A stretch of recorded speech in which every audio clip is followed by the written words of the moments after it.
स्वामी पर चर्चा करते हुए सबसे पहले देखिएगा कि सिद्धार्थ क्या जी, सिद्धार्थ कौन है? वो सिद्धार्थ है। कौन? सिद्धार्थ। ये जो सिद्धार्थ थे ये महावीर स्वामी के क्या थे?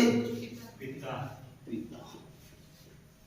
और देखिएगा कि गौतम बुद्ध का जो बचपन का नाम था वो भी सिद्धार्थ था। दो बातें एक साथ क्लियर। एक तो सिद्धार्थ वर्धमान महावीर के पिता का नाम था, और वहीं गौतम बुद्ध का बचपन का नाम सिद्धार्थ था। ठीक।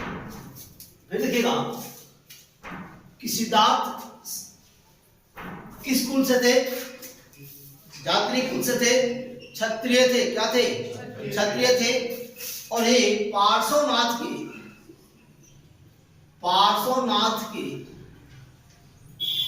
मूल शिक्षाओं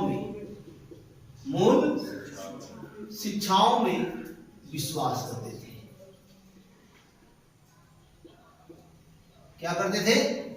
मूल शिक्षाओं में विश्वास करते थे। क्लियर? फिर देखिएगा इसके बाद जैन ग्रंथ का एक भगवती सूत्र और बौद्ध ग्रंथ का आता है अंगुत्तर निकाय।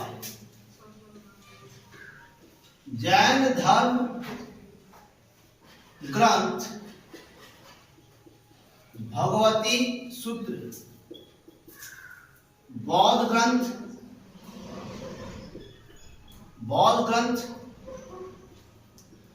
अंगुत्तर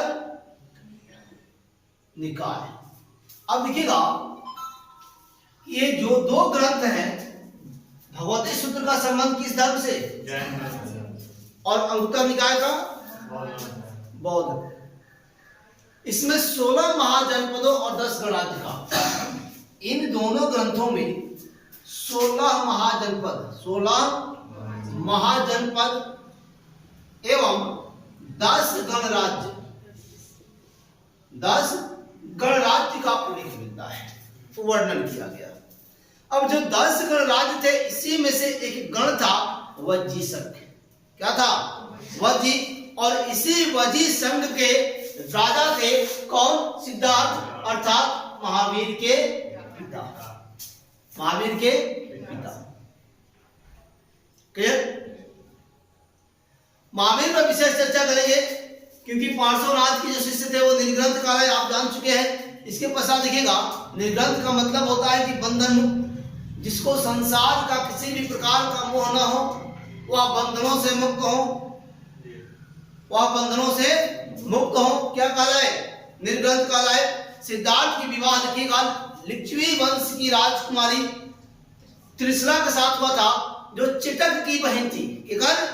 चिटक की बहन थी, और चिटक की बहन के साथ अर्थात त्रिशला के साथ शादी होता है किसका? सिद्धार्थ।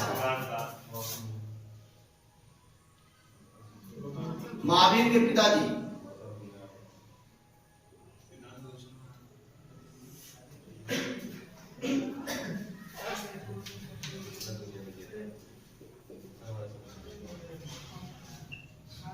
त्रिशला के साथ क्या होता है जी? विवाह होता है।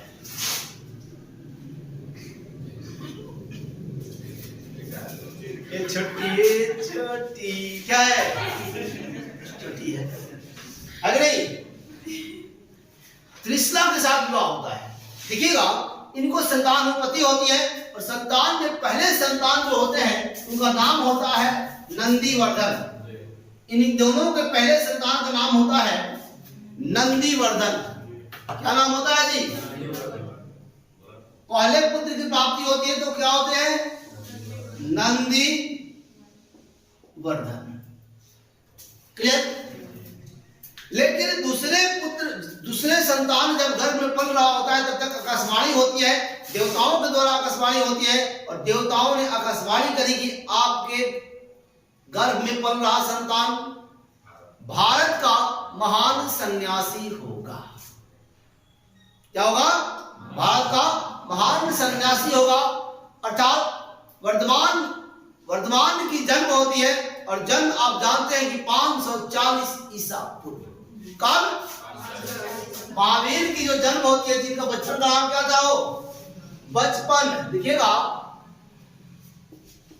बचपन का नाम था वर्धमान। क्लियर? वर्धमान। जन्म देखते हैं 540 ईसा पूर्व। जन्म 540 ईसा पूर्व। जन्म स्थान की चर्चा करते हैं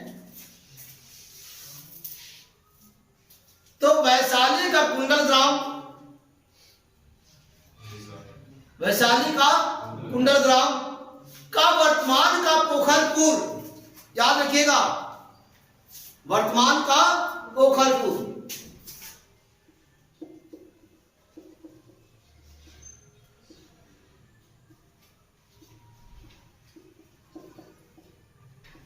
वर्तमान क्या नाम है?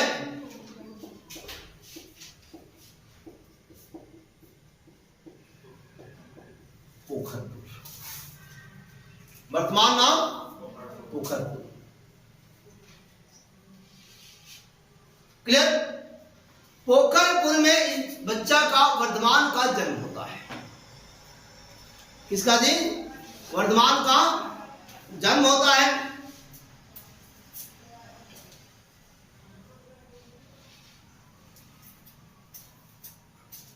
जब वर्धमान 16 वर्ष की अवस्था में होते हैं तो 16 वर्ष की अवस्था होते होते इनको रंगरास में बांधने के लिए इनकी शादी की जाती है।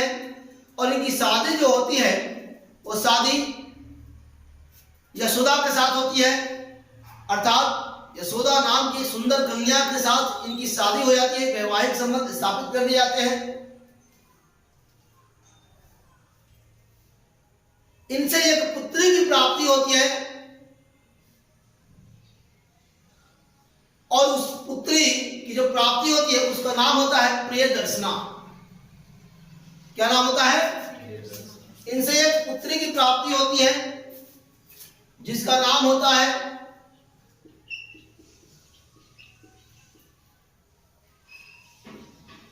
प्रियदर्शना। और यही प्रियदर्शना का जो पति होता है वह वर्धमान महावीर का, भगवान महावीर का पहला शिष्य बनता है, जिसका नाम होता है जामाली। जिसका नाम होता है जमाली, जो आगे मिलेगा। अब देखिएगा कि उम्र इनकी 30 वर्ष हो चली होती है। अचानक असहा पिता की देहांत हो जाती है। अर्थात जब पिता की देहांत होती है तो ये सदमे में चले जाते हैं। पिता से बहुत नजदीकियां होती है और पिता के देहांत के पश्चात इनको गहरा शोक लगता है। फिर यह देवताओं की जो आकाशवाणी थी, जो भविष्यवाणी थी, उस भविष्यवाणी को सफल करने के लिए, अर्थात वो तो सफल होना ही था क्योंकि देवताओं का ही प्रतिरूप थे भगवान महावीर, जिसे हम वर्धमान के नाम से जानते हैं।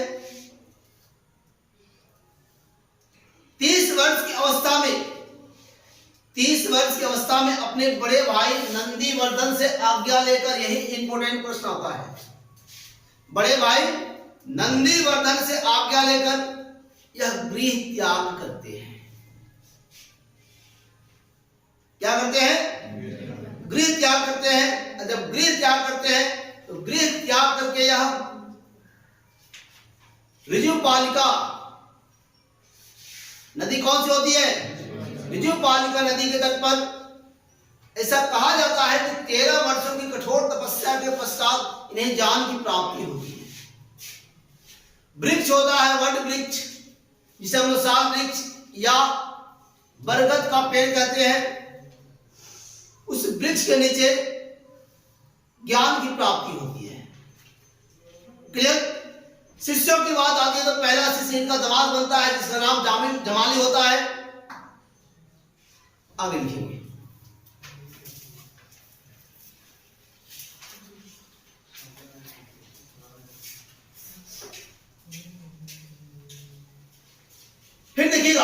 जब ये गृह त्याग करते हैं तो गृह त्याग करते हैं कि 11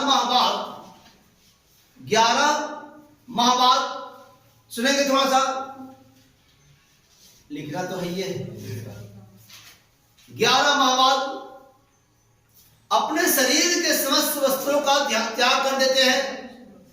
समस्त वस्त्रों का त्याग करने के कारण लोगों ने समझा कि राजकुमार पगला गया है। क्या हो रहा है जी? ये राजकुमार पगला गया है, अर्थात राजकुमार पागल की अवस्था में लोगों ने पत्थर मारे। लेकिन लोगों को भला यह क्या पता था कि राजकुमार निर्वस्त्र इसलिए हो रहा है, कपड़े इसलिए उतार कर फेंक रहा है, वह अपने इंद्रियों पर नियंत्रण प्राप्त करने के लिए कपड़े उतार रहा है, नग्न अवस्था में घूम रहा है, अर्थात इंद्रियों पर नियंत्रण होगा। और जब इंद्रियों पर नियंत्रण होगा तो वह विजेता कहलाएगा। अर्थात निर्वस्त्र होकर के राजकुमार घूमता है और ज्ञान की प्राप्ति करते हैं, अर्थात जिस दिन उन्हें ज्ञान की प्राप्ति होती है वह जिन कहलाता है, और जिन का शाब्दिक अर्थ विजेता होता है। जिन का मतलब विजेता होता है। महावीर, महान है जो वीर, महावीर कहलाए, अर्थात अन्य अन्य नामों से यह जाना गया। तब कैवल्य, जिस दिन ज्ञान की प्राप्ति हुई, कैवल्य कहलाए। केवल्य ज्ञानी मानो। आगे लिखेंगे, इनके अनुसार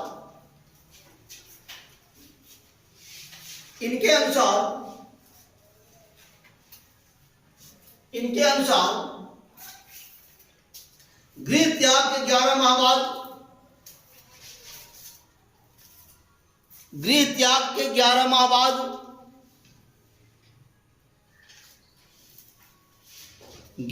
बाद अपने शरीर के समस्त वस्त्रों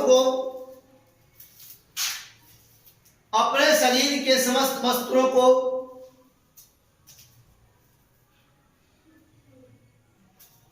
त्याग दिया।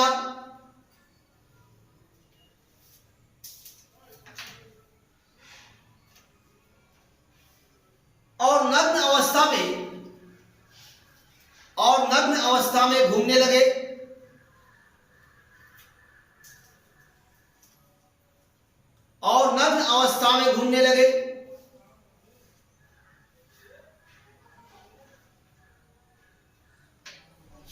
क्लियर? समस्त वस्त्रों का त्याग, समस्त वस्त्रों का त्याग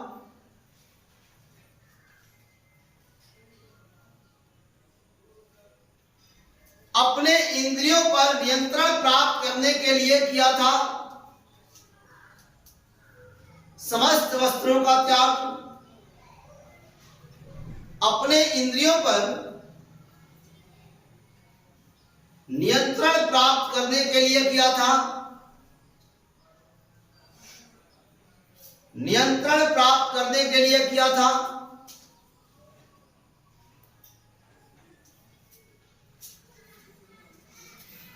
अब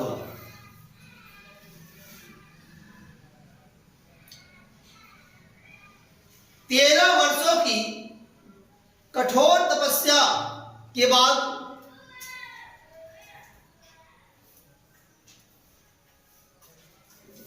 13 वर्षों की कठोर तपस्या के बाद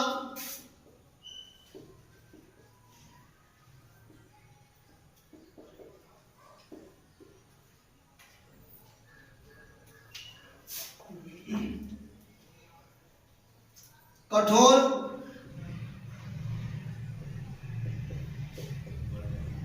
तपस्या के बाद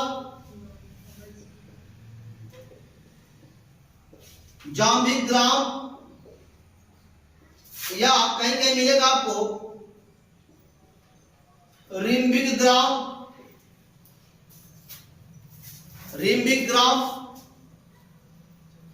में रिजुपालिका नदी के किनारे रिम्बिग्राम में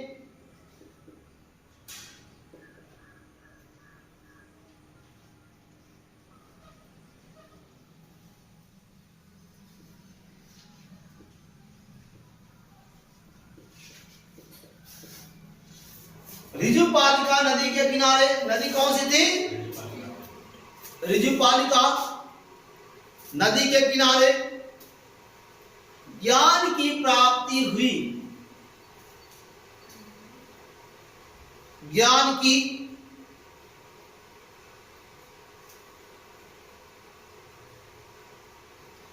की प्राप्ति हुई। अगला पॉइंट, जिस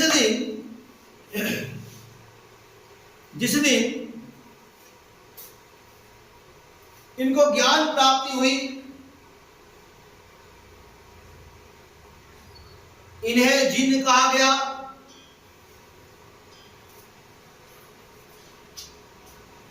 इन्हें जिन कहा गया।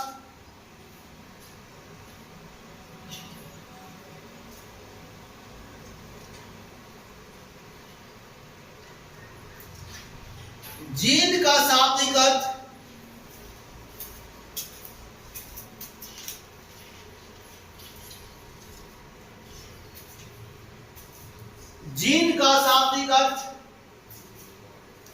विजेता होता है। विजेता होता है। विजेता होता है। जिन का शाब्दिक अर्थ विजेता होता है।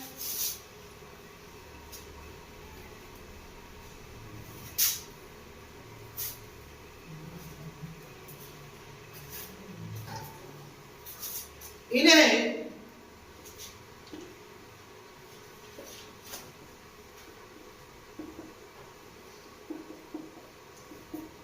केवलिन कहा गया।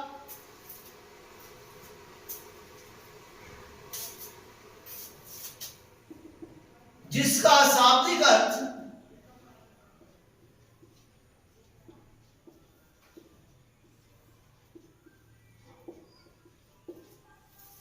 ज्ञानी मानव होता है। जिसका शाब्दिक अर्थ ज्ञानी मानव होता है।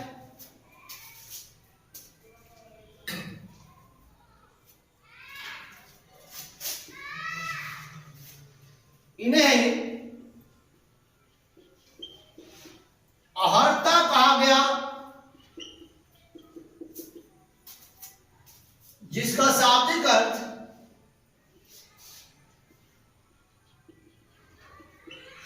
पूज्य होता है।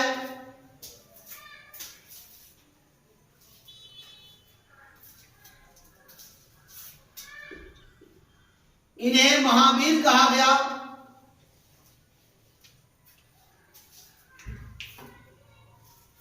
इन्हें महावीर कहा गया।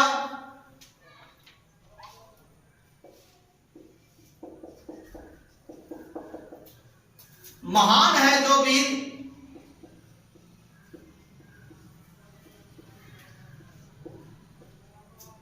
महान है जो वीर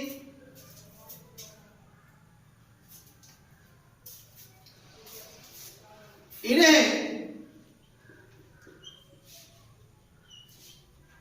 जितेंद्रिय कहा गया।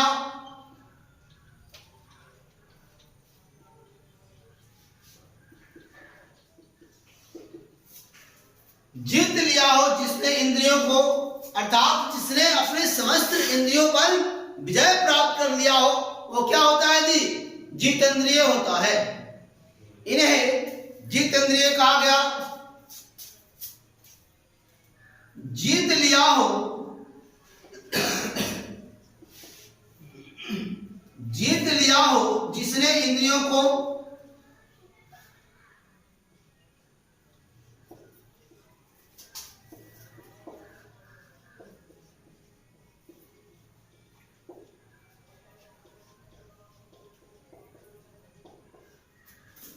इंद्रियों को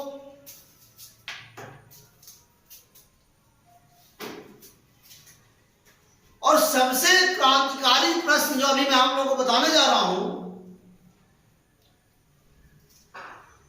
कि महावीर को निकुंठनाथ पुत्र कहा गया है और निगुंठनाथ पुत्र जो कहा गया है वह किस ग्रंथ में कहा गया है? आगे लिखेंगे बौद्ध ग्रंथ में। अगला पॉइंट बना के, बौद्ध ग्रंथ में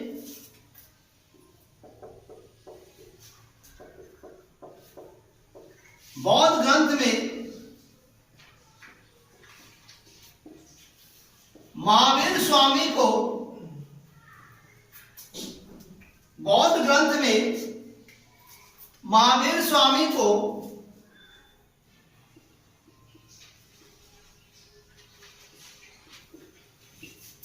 निगुंठनाथ पुत्र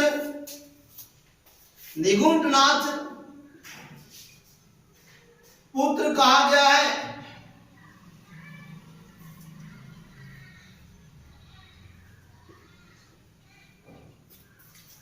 निगुंठनाथ पुत्र कहा गया है।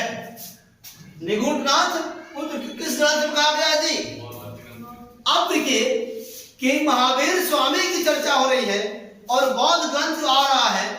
यदि ऑप्शन में जैन ग्रंथ होगा तो 99% नहीं, लेकिन 95% लोग ज्यादातर क्या कहेंगे जो नहीं पढ़े हैं ये जैन ही ग्रंथ होगा, क्योंकि चर्चा हो रही है महावीर की, तो बौद्ध में तो जाएंगे नहीं। सोचिए, लोग अपना दिमाग लगाते हैं, परीक्षार्थी क्या करते हैं अपने हिसाब से सोचते हैं। उस समय यदि अध्ययन नहीं किए हो तब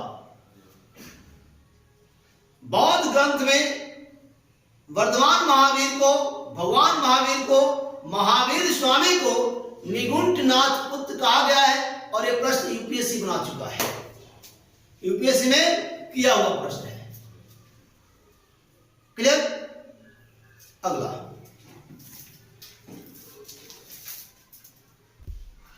देखिएगा कि जब वर्धमान महावीर को ज्ञान की प्राप्ति होती है उस दिन वो जिन कहलाते हैं, हर्ता कहलाते हैं। अर्थात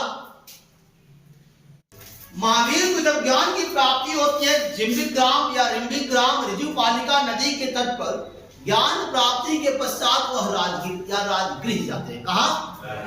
राजगृह जाते हैं, वर्तमान का राजगीर। और उस समय का राजगृह पहुंचते हैं और राजगृह में एक पर्वत है, ये पर्वत का नाम है विपुल चूल पर्वत। विपुल चूल की पहाड़ी पर वह अपना पहला उपदेश देते हैं। क्या?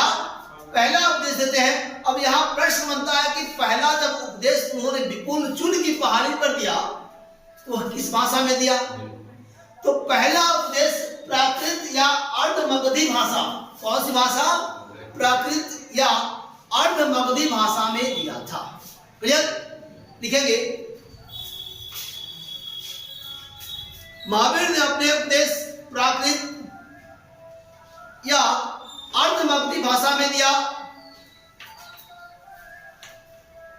अर्धमगधी भाषा में दिया। अब एक चीज देखिएगा कि अगला प्रश्न बनता है कि महावीर ने अपना पहला शिष्य, एक और प्रश्न बनता है महावीर ने अपना पहला या प्रथम शिष्य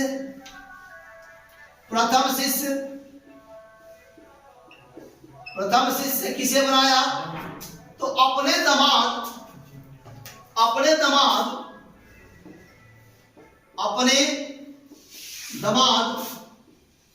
जामाली, इसको जी अपने दमाद जामाली को महावीर ने अपना प्रथम शिष्य बनाया था। क्लियर? और किस पर्वत पर अपना पहला उपदेश दिया? तो विपुल चूल की पहाड़ी, इस पहाड़ी का नाम है विपुल चूल पहाड़ी,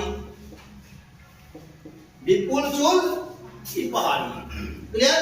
यहां देखिएगा विपुल चूल की पहाड़ी किस भाषा में? प्राकृत या अर्धमगधी भाषा में। क्लियर? अगला पॉइंट,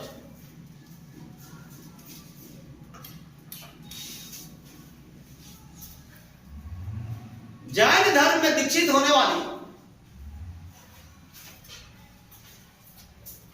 देखिएगा थोड़ा सुनिए इसको, कि जैन धर्म में दीक्षित होने वाली जो प्रथम महिला थी, जब प्रथम महिला महिला की बात आती है तो प्रथम महिला वह थी कि चंपा नरेश दधिवाहन की पुत्री, नाम था चंदना, नाम था चंदना।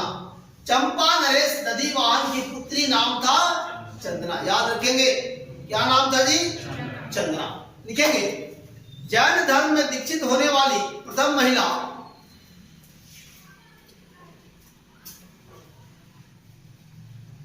जैन धर्म में दीक्षित होने वाली प्रथम महिला चंपा नरेश, चंपा नरेश, चंपा नरेश दधिवाहन। देखिएगा, जैन धर्म में दीक्षित होने वाली, जैन धर्म में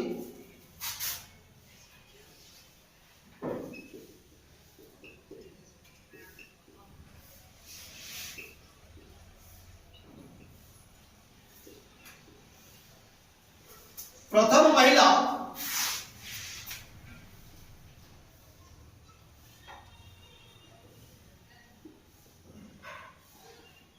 चंपा नरेश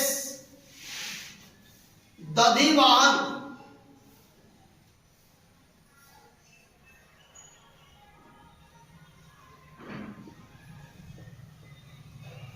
की पुत्री, नाम था चंदना।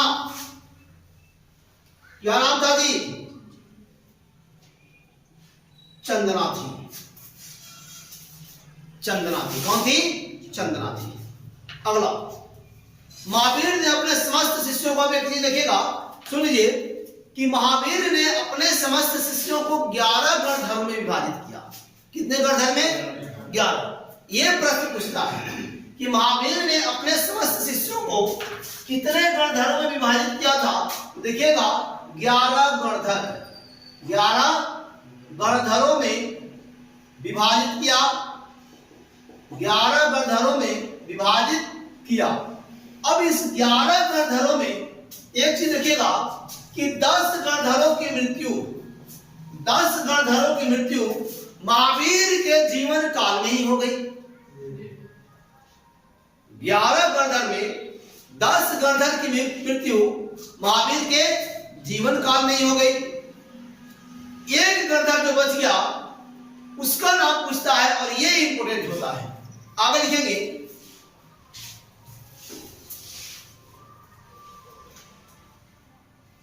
महावीर ने अपने समस्त शिष्यों को, महावीर ने अपने समस्त शिष्यों को, समस्त शिष्यों को 11 गणधरों में, 11 गणधरों में विभाजित किया था। 11 गणधरों में विभाजित किया था।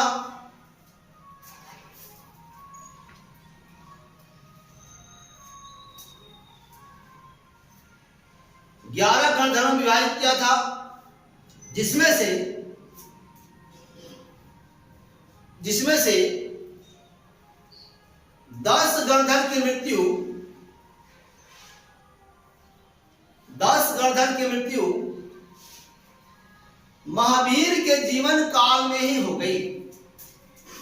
जिसमें से 10 गणधर की मृत्यु महावीर के जीवन काल में ही, महावीर के जीवन काल में ही हो गई।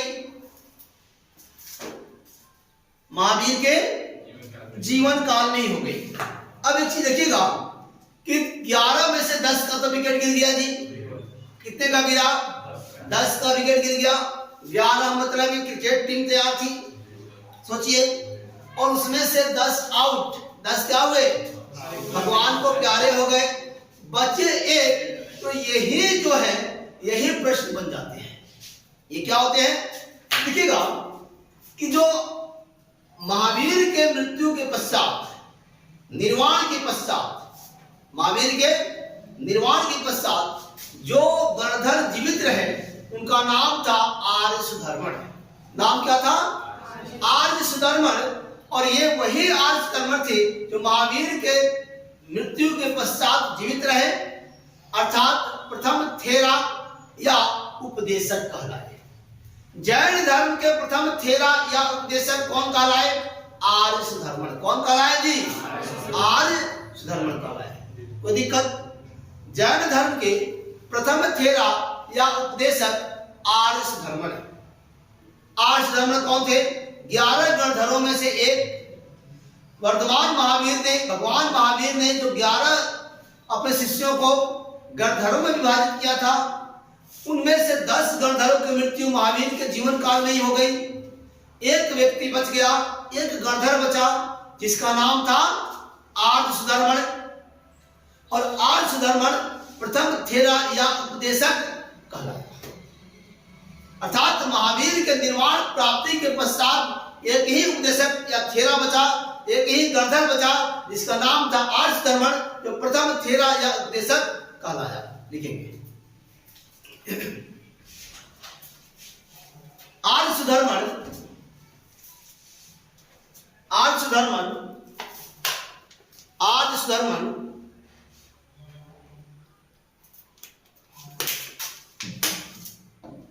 आर्य सुधर्मन ऐसा गणधर जो महावीर के मृत्यु के बाद भी, जो महावीर के मृत्यु के बाद भी जीवित रहे, जो महावीर के मृत्यु के बाद भी जीवित रहे,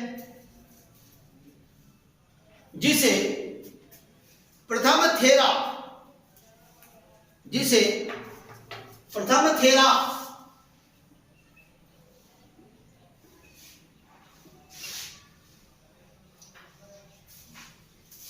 जिसे प्रथम थेरा या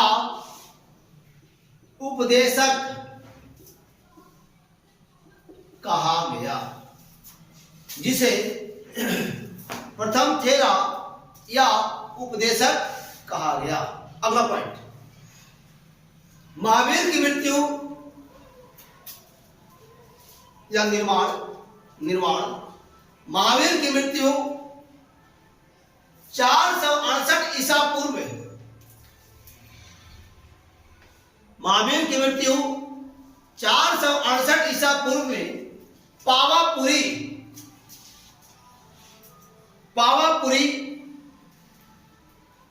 वर्तमान का पोखरपुर में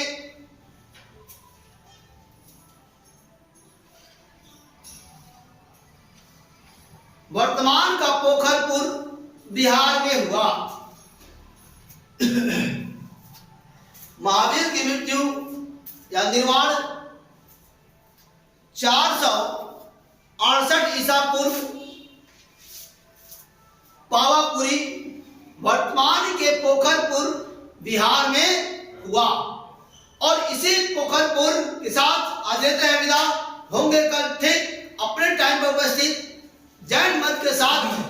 जय हिंद, जय भारत, भारत माता की जय।